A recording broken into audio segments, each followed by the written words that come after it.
All right, what's happening, fam? L.A.R movement still moving.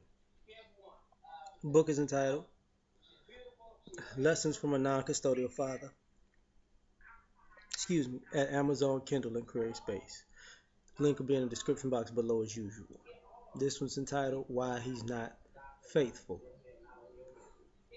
It's gonna be a little bit more serious and some a little bit silly too.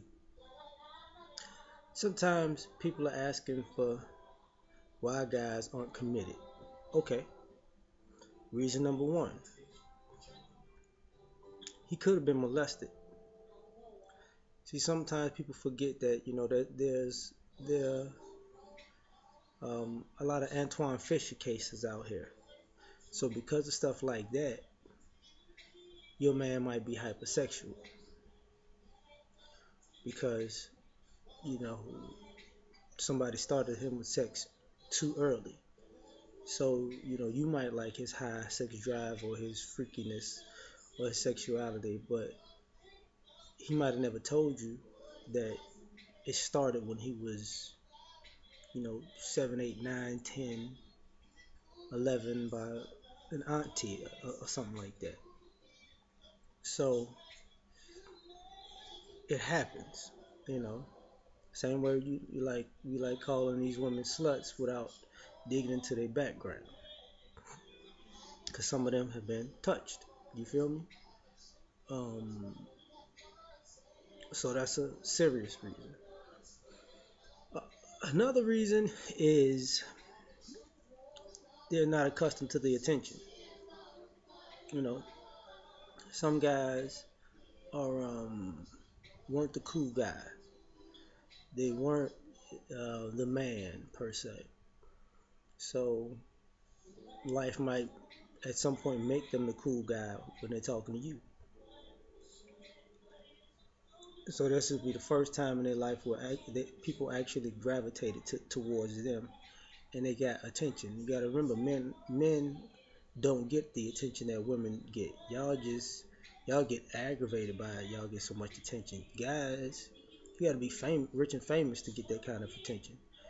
So if you get a little bit of it, then you might not be able to handle it, and you might look at it as if you know this is not gonna last forever. I might as well um, enjoy this while I get it. You know, sometimes it's at the detriment of your relationships. I'm just being honest about this. Um, the other part about that is, how can I say this? Trust. We were taught that women are to be trusted no way.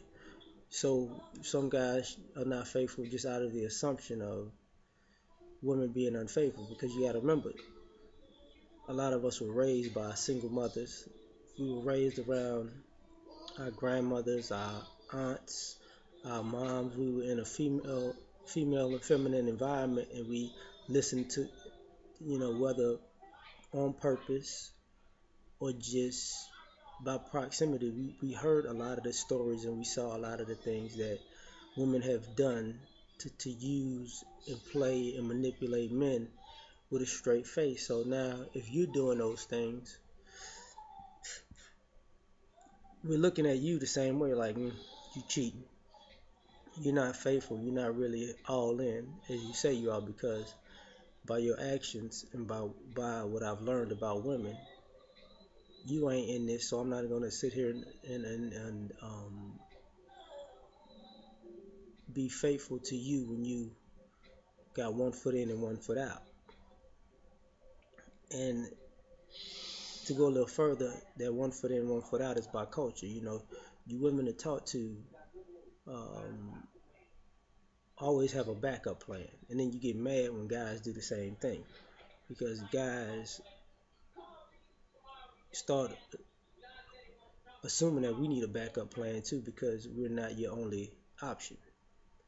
You know, guys don't have that a woman satelliting around or a woman in the friend zone who we could pull out when we feel like it, or that woman at work that's just pining away, or you know,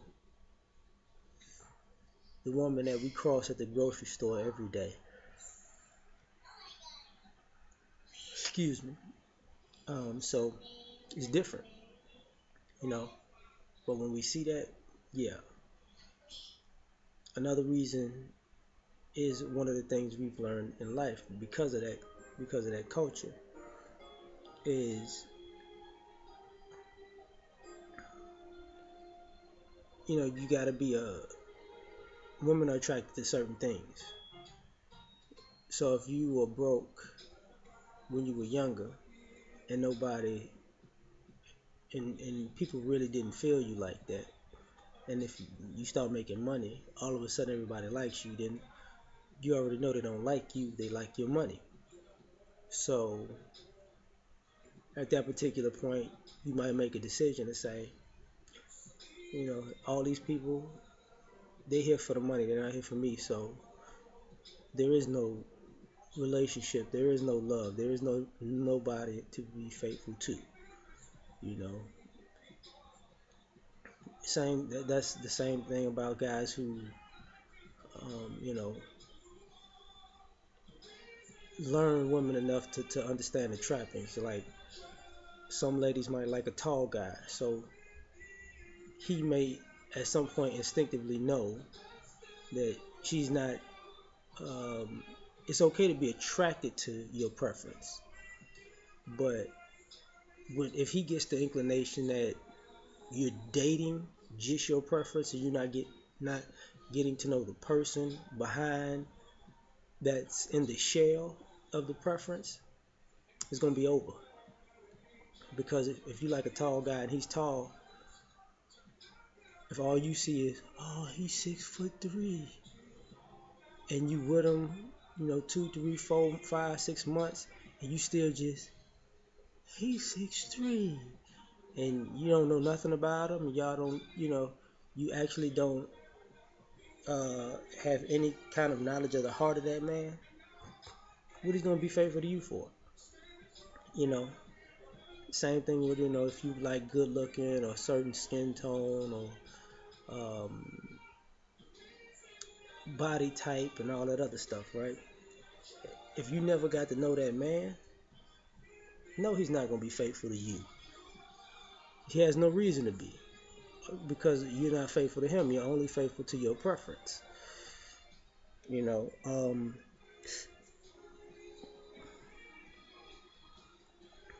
the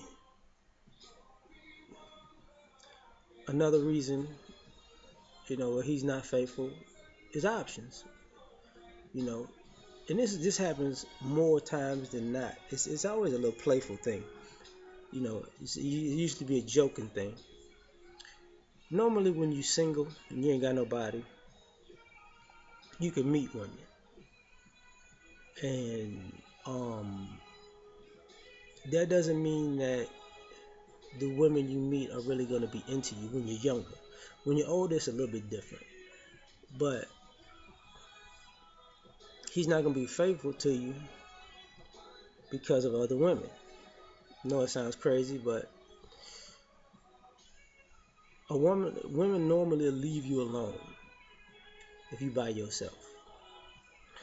But let you have a woman or be with another woman or in the presence of another woman in public, and let y'all have and let you have a good time together. Other women are going to gravitate to the environment that you and this woman have, and this is when you start getting people approaching you. This is when you get people being sneaky and um, giving their numbers or giving eyes on the low. If you get up and go to the bathroom, they meet you by the bathroom, or like trying to brush up against you while you're somewhere and say, oh, I'm sorry, and and it depends on. Sometimes it depends on the style, how the other women get down. sometimes it depends on the looks of your woman, because if your woman isn't as good looking as other women, some of these women will just be bold and blatant and do it right in front of her face. But that's the issue. Like, you start realizing female competition is real because other females um, want what other women have. I don't know why that is, but it is what it is. My homeboy, rest in peace, he used to tell me this. He said, women want what they can't have, and sometimes women want to be wanted also. That's just my opinion. And when you want to be wanted, you know, um, you'll put your name in a hat to steal a relationship. And some guys can't handle that. Some guys just can't say no. Or when you say no so many times, you might just screw up. It is what it is. And some guys are not faithful. I'm in this one with this one is because some guys are accustomed to getting women, and they honestly think they can get another one and another one and another one, which they can, but they can't get a down woman because they got so many women. And the player in them, or the swagger that they got, is just the same way as a female hitting the wall. You eventually, your reign is gonna come to an end, but they never really see that because you know they keep getting women. The difference isn't that they won't. They'll always be able to get women, but the difference over time will be the quality. But they'll see that later on in life. And sometimes you choose quantity over quality, and you wind up screwing yourself. So I'm done with this one. That's my thoughts on that. We out. Peace.